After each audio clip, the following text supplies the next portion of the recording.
This video might get me canceled, but you need to know the truth. What do they say? The truth will set you free. I've been spreading this information since 2020, and I'm so tired of hearing the bullshit.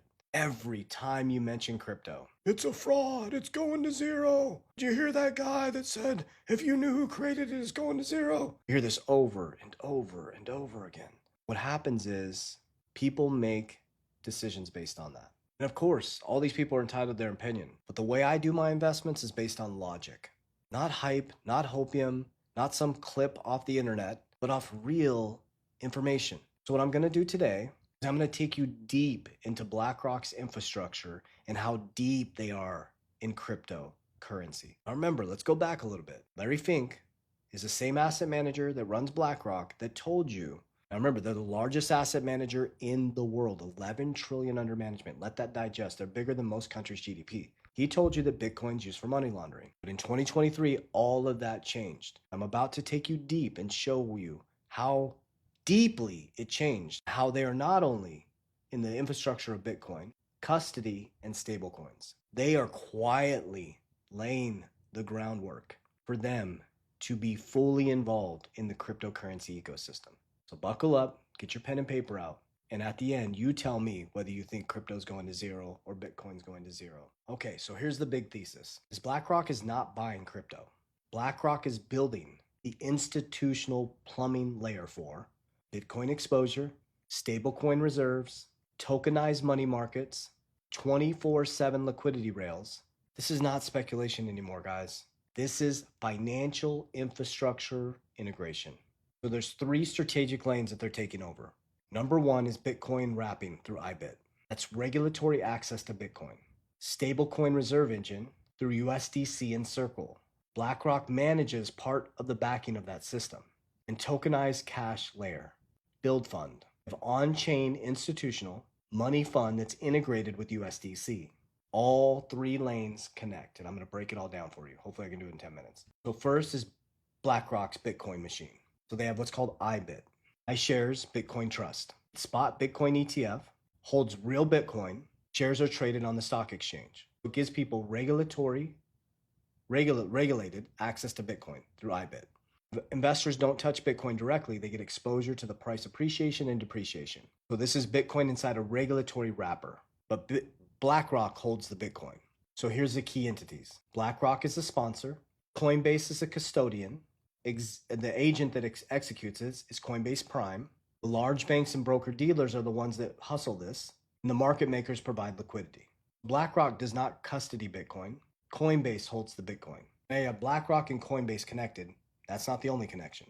So when demand increases, investors buy IBIT, authorized participants step in, cash enters the trust, Coinbase Prime buys Bitcoin, Bitcoin goes into Coinbase custody, new shares are issued.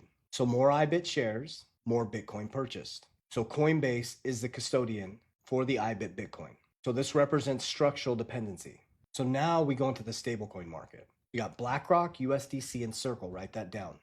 USDC is a dollar-backed stablecoin. That means every dollar in USDC is backed by a dollar. Remember, stablecoins are backed by US Treasuries, 60%. Those reserves must be liquid, safe, and be able to be audited.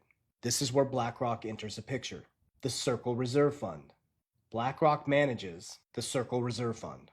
This is BlackRock's money market style fund used in USDC reserves. So what's the translation for that? USDC backing flows into BlackRock's managed government securities. So this ties stablecoin growth back to BlackRock. So now we have IBIT, BlackRock's exposure to Bitcoin, owning the asset, custody by Coinbase, BlackRock's connection to USDC through Circle. This ties back to stablecoin growth. The stablecoin growth ties back to BlackRock's asset management engine. So let's talk about the stablecoin flywheel. USDC demand increases. More reserves are needed. More assets flow into BlackRock's managed fund. More yields are generated. Circle profits. USDC expands further. BlackRock now becomes part of the stablecoin monetary base. So they got the Bitcoin locked in, now the stablecoin monetary base. So why is this massive? BlackRock benefits from USDC adoption. BlackRock is embedded in the digital infrastructure, the digital dollar infrastructure. Stablecoins are no longer outside of traditional finance. USDC is partially managed by BlackRock's cash management machine. Here's where Build enters. So we got the Bitcoin exposure, hard asset. We got stablecoin dominance. Now Build comes in. That's BlackRock's USD Institutional Digital Liquidity Fund.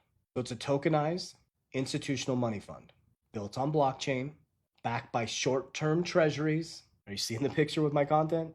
Designed for on-chain settlements. This is tokenized traditional finance. So Build tokens are converted into USDC. 24/7 smart contract conversions, excuse me. What this means is institutional treasury exposure can become digital dollars instantly. This is the bridge layer. So now we have Bitcoin exposure, stablecoin exposure, and the liquidity bridge layer. Why this changes everything. Now you have BlackRock tokenized fund, stablecoin rails, institutional custody, 24/7 liquidity. Traditional finance assets are now programmable, guys. This is not retail crypto. This is capital market integration. Remember Larry Fink said they're going to tokenize everything. Okay, here's the full connection. Bear with me. Coinbase, custodian for IBIT, BlackRock's Bitcoin ETF.